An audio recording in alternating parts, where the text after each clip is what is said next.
जम्मू संगवारी मल्ला जय जोहार। संगवारी हो, आज हम लोग छत्तीसगढ़ की बजट के बारे में चर्चा करेंगे।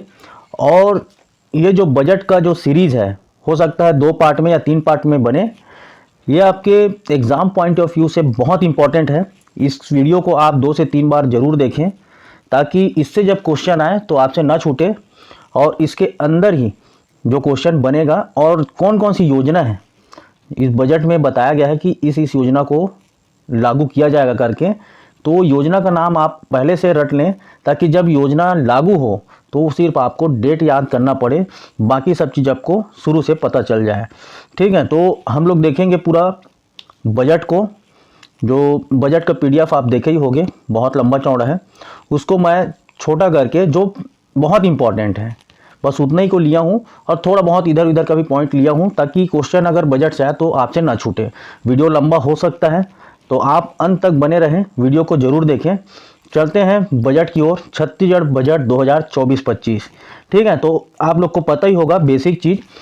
ठीक है, तो ये जो बजट है, छत्तीसगढ़ का बजट, वो 9 फरवरी, ठीक है, मैं कुछ बोलते जाऊंगा, कुछ इसमें नहीं लिखा है, उसको आप नोट कर लीजिएगा। ठीक है, तो 9 फरवरी 2024 को छत्तीसगढ़ का बजट पेश किया गया। और इस बजट को कौन पेश किया, तो वित्त मंत्री OP चौधरी जी हैं। ठीक है, और जो है बजट का थीम, तो बजट का थीम था अमृत काल के नींव का बजट। ठीक है, तो इसको अच्छे से याद रखें, बजट का जो थीम है वो इम्पोर्टेंट है। ठीक है, अमृत काल के नींव का बजट, तो इसको याद रखें आप। ठीक है, और टोटल जो बजट है, जो टोटल बजट है वो है 1,47,500 करोड़ का। ठीक है, तो इसको भी आप याद रखें बजट का। ठीक है, बजट का जो है ब्रीफ केस, जो माननीय जो OP चौधरी जी हैं ब्रीफ केस लाए थे, वो जो है ढोकला शिल्प, ठीक है, ढोकरा शिल्प से बना था। ठीक है, इसमें जो है भारत माता और जो है छत्तीसगढ़ महतारी, ठीक है, छत्तीसगढ़ महतारी, ठीक, इसकी जो है तस्वीर थी, एक तरफ भारत माता, दूसरी तरफ छत्तीसगढ़ महतारी की। और ये जो बजट है वो पेपरलेस डिजिटल बजट है, जो छत्तीसगढ़ विधानसभा में पहली बार जो है पेपरलेस डिजिटल बजट पेश किया गया है। ठीक है, अब हम लोग देखते हैं डीप पूरा जो क्वेश्चन बनता है। ठीक है, शॉर्ट, तो इसको जो है strength, weakness, opportunity and threat, इसका नाम दिया गया है। जैसे ताकत, स्ट्रेंथ, वीकनेस, ठीक है, कमजोरी, अपॉर्चुनिटी मतलब अवसर, और थ्रेट मतलब धमकी। तो इसका मेन फंडा था, उसको मैं बता दिया हूँ। ठीक है, इसी पे आधारित है पूरा बजट। ठीक, नेक्स्ट हम लोग देखेंगे दृष्टि पत्र, जिसको हम लोग विजन डॉक्यूमेंट्स का नाम दिया है। ठीक है, इसका जो नाम है, जो दृष्टि पत्र का जो नाम है, वो अमृत काल का, ठीक है, देखिए, अमृत काल छत्तीसगढ़ विजन @2047। ठीक है, 2047 इसलिए क्योंकि हमारा जो छत्तीसगढ़ है, जैसे भारत में जो विजन रखा गया है विकसित भारत का, उसी प्रकार छत्तीसगढ़ में भी इसका विजन रखा गया है।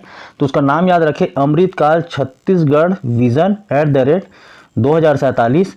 और ये जो दृष्टि पत्र है, जिसे हम लोग विजन डॉक्यूमेंट बोलते हैं, उसको 1 नवंबर 2024 को जो है राज्य की जो जनता, जो छत्तीसगढ़ की जनता है, उसको क्या किया जाएगा, समर्पित किया जाएगा। तो ये डेट को याद रखें।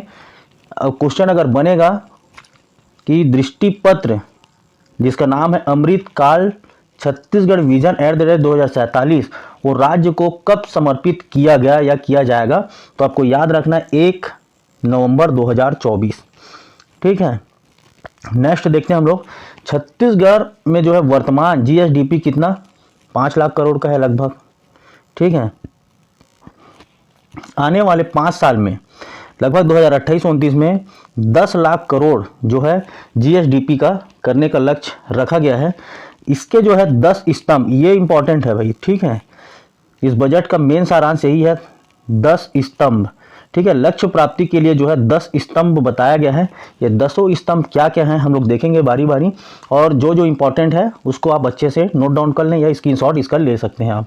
ठीक है, तो पहला जो देखिए इसमें ज्ञान हमारे आर्थिक विकास के केंद्र बिंदु है। ठीक है, तो इसमें क्या क्या है, ज्ञान से, जी से गरीबी गरीब, वाई से युवा, ए से अन्नदाता और एन नारी। ठीक है, तो इसको याद रखें, जी से गरीब, वाई से युवा, ए से अन्नदाता और एन से नारी, ये ज्ञान का फुल फॉर्म है मान लो। ठीक है, इससे क्वेश्चन बन सकता है, तो आप इसको अच्छे से याद रखें। ठीक है, इसमें जो है नेल्सन मंडेला का भी जो कोट है, इसमें कोट दिया गया है, तो बजट में नेल्सन मंडेला को भी मेंशन किया गया, उसके कोट को दर्शाया गया है। ठीक है, दूसरा हम लोग देखेंगे, 10 स्तंभ है उसमें दूसरा हो गया तकनीकी, जो है तकनीक आधारित रिफॉर्म। ठीक है, और सुशासन के लिए तीव्र आर्थिक विकास। ठीक है, तो इसके लिए जो है बजट में क्या क्या दिया गया है उसको देखते हैं। Chhattisgarh centre for smart governance की स्थापना की जाएगी। तो किसकी स्थापना की जाएगी, Chhattisgarh centre for smart governance की। दूसरा, आईटी उपकरण आधुनिक सॉफ्टवेयर के लिए 266 करोड़ का प्रावधान किया गया है बजट में। आईटी उपकरण के लिए कितना, 266 करोड़। ठीक है, तीसरा देखते हैं, तमाम चुनौतियों के बीच अधिकाधिक पूंजीगत व्यय सुनिश्चित करना। तो पिछले बार जो बजट पेश किया गया था उससे जो है इसमें 20% की वृद्धि की गई है। ठीक है, पूंजीगत व्यय के लिए, और प्राकृतिक संसाधनों का उचित इस्तेमाल। चौथा जो देख लीजिए, प्राकृतिक संसाधनों का उचित इस्तेमाल। तो हमारे जो छत्तीसगढ़ है, आपको भी पता है कि प्राकृतिक संसाधन भरपूर है, तो उसका जो इस्तेमाल है वो उचित ढंग से किया जाए। ठीक है, पांचवा देखें अपन, अर्थव्यवस्था के सेवा क्षेत्र की नई संभावनाओं पर जोर। तो अर्थव्यवस्था के आपके 3 जो क्षेत्र हैं आपको पता ही होगा, कृषि क्षेत्र, उद्योग क्षेत्र और सेवा क्षेत्र।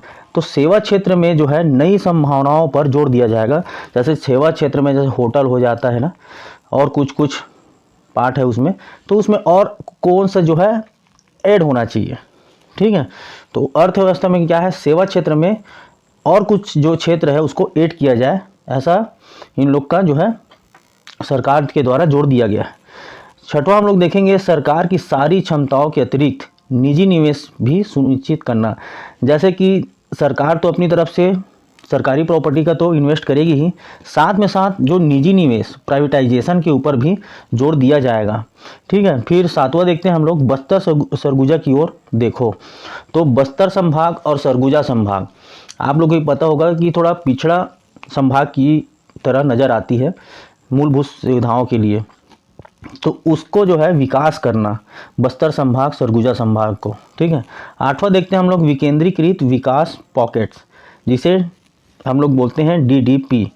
इसका फुल फॉर्म है डिसेंट्रलाइज डेवलपमेंट पॉकेट्स। ठीक है, इसका फुल फॉर्म याद रखेंगे। इसके लिए जो है रायपुर भिलाई क्षेत्र में स्टेट कैपिटल रीजन SCR, इसका फुल फॉर्म क्या हुआ, स्टेट कैपिटल रीजन के रूप में विकसित किया जाएगा। कौन से क्षेत्र को, रायपुर भिलाई। तो इसको याद रखेंगे। ठीक है, हो सकता है क्वेश्चन पूछ दे। फिर नेक्स्ट हम लोग देखेंगे, इसी में नया रायपुर अटल नगर में क्या बनेगा, लाइवलीहुड सेंटर ऑफ एक्सीलेंस। तो इसको याद रखें, नया रायपुर।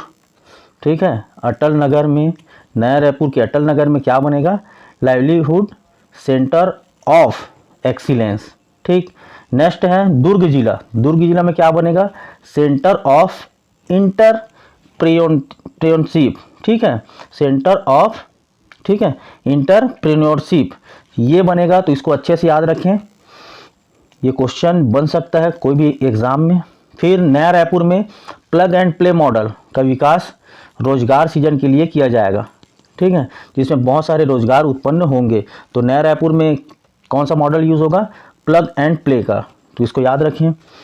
नेक्स्ट देखें अब 9वां जो है, छत्तीसगढ़ की संस्कृति का विकास। तो छत्तीसगढ़ की संस्कृति वृहद है।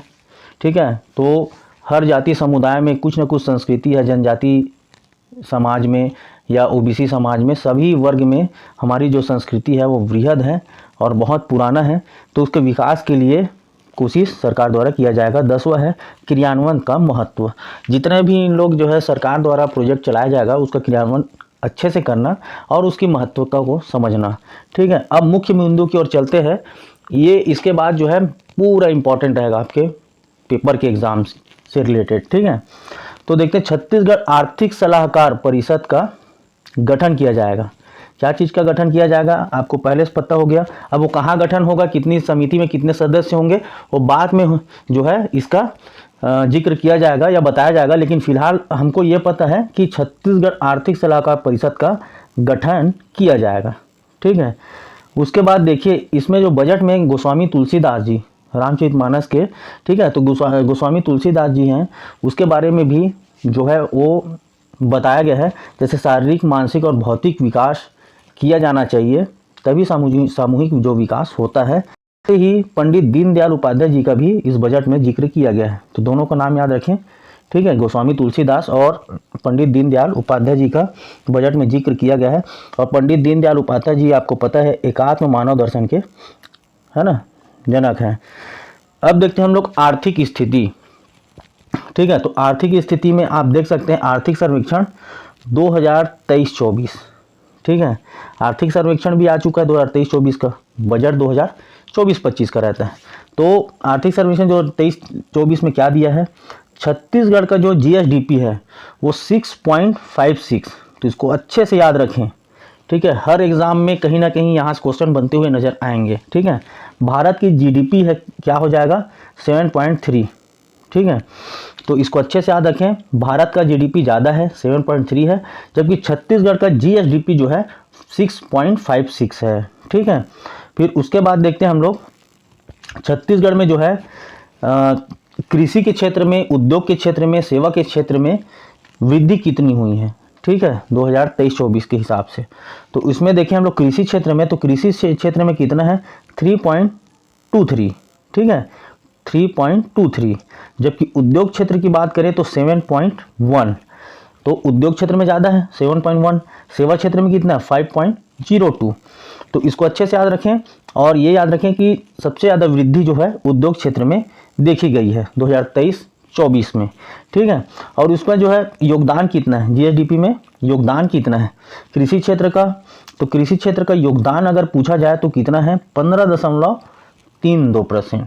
ठीक है, 15.32% जो है कृषि क्षेत्र में। उद्योग क्षेत्र का जो है 53.50, 5350, ऐसे याद रखना है। ठीक है, 5350 सबसे ज़्यादा उद्योग का है, चाहे वृद्धि में देख लो चाहे योगदान में देख लो। ठीक है, कृषि क्षेत्र कितना 15.32 और उद्योग क्षेत्र में कितना है 5350। फिर आता है सेवा क्षेत्र, सेवा क्षेत्र में योगदान कितना है 3119। ठीक है, 31.19%, तो इसको अच्छे से याद रखें। नेक्स्ट देखते हैं हम लोग छत्तीसगढ़ 2023-24 में प्रति व्यक्ति आय, प्रति व्यक्ति आय इसको अच्छे से याद रखें। ये भी हर एग्जाम में लगभग कोई ना कोई व्यापम में या पीएससी में पूछ ही देता है। तो प्रति व्यक्ति आय की बात करें तो 1,47,361 रुपये। ठीक है, पिछले वर्ष की तुलना में 7.31% अधिक है। तो कितना है प्रति व्यक्ति आय 1,47,361, ऐसे याद रखना है 1,47,361। ठीक है, नेक्स्ट देखते हैं हम लोग मोदी की गारंटी। अब मोदी की क्या क्या गारंटी थी जिसको पूरा करना है टारगेट को सरकार के द्वारा, तो उसको हम लोग देखते हैं। पहला है प्रधानमंत्री आवास योजना। ठीक है, सबसे पहले जब सरकार बनी उसके बाद पहला निर्णय जो लिया गया था, ठीक है, विष्णु देसाई के द्वारा प्रधानमंत्री आवास योजना के लिए। तो प्रधानमंत्री आवास योजना कितने को प्रदान किया जाएगा 18 लाख घरों को। ठीक है, 18 लाख घरों को का जो है निर्माण किया जाएगा। उसके लिए बजट में प्रावधान कितना किया गया 8,369 करोड़ का। तो ये डाटा याद रखें। दोनों प्रधानमंत्री आवास योजना के तहत छत्तीसगढ़ में 18 लाख घरों का निर्माण किया जाएगा और इसके लिए 8,369 करोड़ का प्रावधान किया गया है। दूसरा देखते हैं हम लोग महतारी वंदन योजना। ठीक है, तो ये जो महतारी वंदन योजना है उसको कौन इम्प्लीमेंट करेगा, महिला एवं बाल विकास। ठीक है, तो इसको याद रखें कौन से विभाग के अंदर है, तो महिला एवं बाल विकास। ठीक, इसकी शुरुआत जो है 1 मार्च 2024, डेट को भूलना ही नहीं है क्योंकि बहुत इंपॉर्टेंट है। तो शुरुआत इसका 1 मार्च 2024 को। इसमें क्या किया गया है, प्रावधान क्या है 12,000 रुपये जो है वार्षिक भुगतान है और इसके लिए बजट में 3,000 करोड़ का प्रावधान किया गया है। तो इसका पूरा डाटा याद रखें, ठीक है। नेक्स्ट देखें हम लोग 25 दिसंबर 2023 सुशासन दिवस, ठीक है। 25 दिसंबर को क्या होता है, अटल बिहारी वाजपेयी जी का जन्म दिवस है, तो उसी को जो है सुशासन दिवस के रूप में मनाया जाता है। इस दिन क्या किया गया था, छत्तीसगढ़ सरकार के द्वारा धान का जो बोनस है वो किसानों को दिया गया था, ठीक है। धान का बोनस किसानों को दिया गया था, कब दिया गया था, 25 दिसंबर 2023 को। और कितना दिया गया था, तो 3,716 करोड़ का भुगतान किया गया था। इसको याद रखें, 3,716 करोड़, 3716 करके, ठीक है। और इसमें जो है प्रति क्विंटल 300 रुपये जो बोनस देने का प्रावधान था। 2 साल का बोनस दिया गया था 2014-15 और 15-16 के लिए।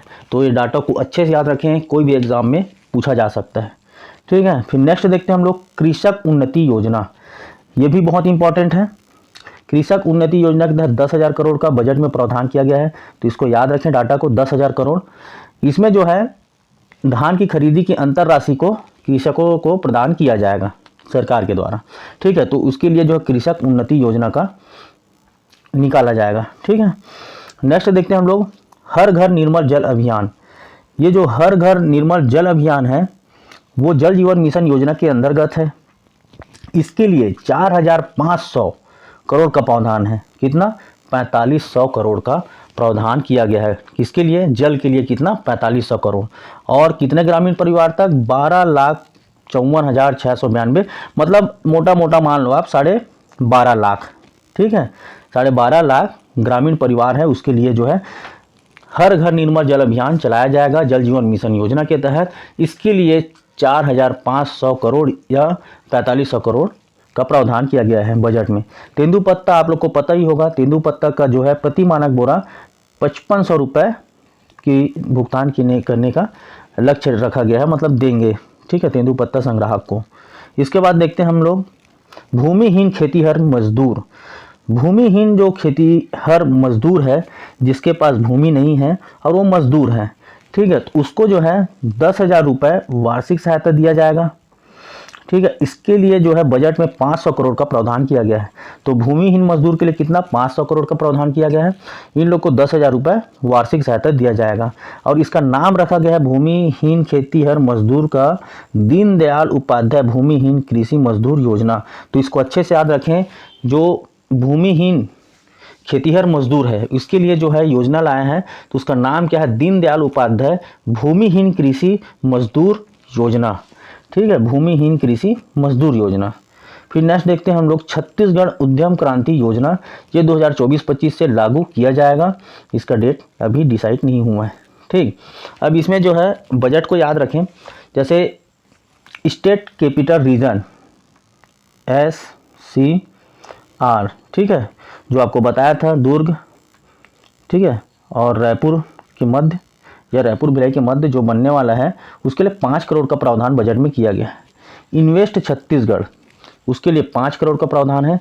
शक्तिपीठ योजना के तहत 5 करोड़ का जो है प्रावधान किया गया है। और शक्तिपीठ योजना आप लोग को पता ही होगा, ठीक है, 5 जो है शक्तिपीठों का समूह है, ठीक है, अलग अलग है। जैसे कि 5 कौन कौन से हैं आपको याद रखना है, कोई भी एग्जाम में इसका क्वेश्चन पूछा जा सकता है। जैसे मैं बता देता हूँ आप लोग को, है ना, जैसे कि है दंतेवाड़ा, ठीक है, एक मिनट ना, ठीक। तो एक है, नीचे से देखते हैं हम लोग, बस्तर संभाग में एक हो गया दंतेवाड़ा, दंतेवाड़ा में दंतेश्वरी मंदिर, ठीक है, एक मिनट, पहला है जो दंतेश्वरी मंदिर, ठीक। दूसरा हो गया डोंगरगढ़ में बमलेश्वरी मंदिर, ठीक है। तीसरा हो गया जो चंदखुरी में चंद्रहासिनी मंदिर, ठीक। और चौथा है रतनपुर महामाया मंदिर, ठीक है। मैं आपको बोल रहा हूँ, आप लिख लेना कहीं, ठीक है। पांचवा जो है सूरजपुर में जो है कुदरगढ़ मंदिर है। तो ऐसे करके जो है इसे या बागेश्वरी मंदिर भी कहा जाता है। तो ये 5 मंदिर है जो शक्तिपीठ योजना के अंतर्गत है और इसमें 5 करोड़ का प्रावधान बजट में किया गया है। ठीक है। नेक्स्ट हम लोग देखते हैं श्री रामलला दर्शन के लिए भी 5 करोड़ का ये बहुत हाईलाइट है। ठीक है, रामलला दर्शन तो 5 करोड़ इसके लिए प्रावधान किया गया है, तो इसको याद रखें। इसके बाद हम लोग देखते हैं नेक्स्ट जो है, ठीक है, हम लोग देखते हैं कृषि विभाग को देखते हैं। उसके बाद फिर अगला वीडियो जो है कल अपलोड कर दूंगा। ठीक है, तो कल आप उसको देख लीजिएगा नेक्स्ट वीडियो। कृषि विभाग को कंप्लीट करते हैं, कृषि विभाग में क्या क्या प्रावधान है, उसके बाद कुछ और बचा है। सेकेंड पार्ट में लगभग कंप्लीट हो जाएगा। ठीक है, सेकेंड या थर्ड हो सकता है, लेकिन सेकेंड में मैं कोशिश करूंगा कि कंप्लीट कर दूं। ठीक है, तो कृषि विभाग देखते हैं। कृषि विभाग में जो है 33% की वृद्धि विगत वर्षों की तुलना में किया गया है। ठीक है, 33 कितने, कृषि विभाग में 33% की वृद्धि किया गया है बजट में। ठीक है, तो बजट कितना रखा गया इस बार, 13,438 करोड़ का बजट कृषि विभाग के लिए दिया गया है। इसमें किसानों को जो है ब्याज मुक्त कृषि ऋण, ठीक है, किसानों को जो है ब्याज तो दिया जाएगा, ठीक है, मतलब ऋण दिया जाएगा, सॉरी ऋण तो दिया जाएगा, उसके लिए ब्याज नहीं लिया जाएगा, ब्याज मुक्त रहेगा। ठीक है, उसके लिए जो है 8,500 करोड़ का साख समिति निर्धारित किया गया है, और इसमें जो है अनुदान दिया जाएगा 317 करोड़ का। इसमें डाटा याद रखें 8,500 करोड़ का। ठीक है, सूरजपुर में सिलफिली और रायगढ़ जिला, ठीक है, सूरजपुर जिला में जो है सिलफिली और रायगढ़ जिला में शासकीय उद्यानिकी एवं वानिकी महाविद्यालय खुलेगा, तो इसको अच्छे से याद रखें। साथ साथ सबसे मेन इंपॉर्टेंट हो जाता है कुनकुरी जसपुर में कृषि व्यवसाय प्रबंधन महाविद्यालय एवं अनुसंधान केंद्र। तो अनुसंधान आ गया, मतलब बहुत इंपॉर्टेंट है। कृषि व्यवसाय प्रबंधन, ठीक है, कृषि व्यवसाय के लिए जो प्रबंधन रहेगा उसका महाविद्यालय एवं अनुसंधान कहाँ, कुनकुरी जसपुर में। ठीक, नेक्स्ट देखते हैं हम लोग रामचंद्रपुर बलरामपुर में जो है, ठीक है, पोस्ट हार्वेस्ट मैनेजमेंट एवं प्रोसेसिंग टेक्नोलॉजी महाविद्यालय वहाँ खुलेगा। खंडगावा में जो है एमसीबी मनेंद्रगढ़ चिन्मिरी भरतपुर में कृषि महाविद्यालय खुला जाएगा। ठीक है, तो इसको अच्छे से याद रखें। और उसके बाद है प्रधानमंत्री मत्स्य संपदा योजना, तो इसके तहत इसको अच्छे से याद रखें, जो प्रधानमंत्री मत्स्य संपदा योजना ये सेंट्रल गवर्नमेंट की योजना है, और इसके तहत सतरेंगा गोरबा में एक्वा पार्क बनाया जाएगा। ठीक है, मत्स्य से रिलेटेड है, एक्वा पार्क वहाँ बनाया जाएगा, तो इसको अच्छे से याद रखें। उसके बाद देखते हैं हम लोग दुर्ग एवं सरगुजा जिले में कृषि यंत्री कार्यालय स्थापना किया जाएगा। कहाँ, दुर्ग एवं सरगुजा में कृषि यंत्री कार्यालय की स्थापना। सरगुजा जिला रासायनिक उर्वरकों की जांच के लिए जो है गुणवत्ता नियंत्रण प्रयोगशाला की स्थापना की जाएगी। 14 विकास खंडों में नवीन नर्सरी की स्थापना की जाएगी, और नवीन हैचरी जो है जसपुर में बनाया जाएगा, तो इसको भी आप अच्छे से याद रखें। ठीक है, नवीन हैचरी कहाँ बनाया जाएगा, तो जसपुर में बनाया जाएगा। तो बाकी का वीडियो जो है नेक्स्ट पार्ट में आपको मिलेगा। ठीक है, अगर आप मेरे चैनल में नए हो तो चैनल को लाइक करें, सब्सक्राइब करें, अपने दोस्तों को शेयर जरूर करें, और नेक्स्ट वीडियो कल आपकी तरफ पहुँच जाएगा। तो कीप वॉचिंग। जय भारत, जय छत्तीसगढ़।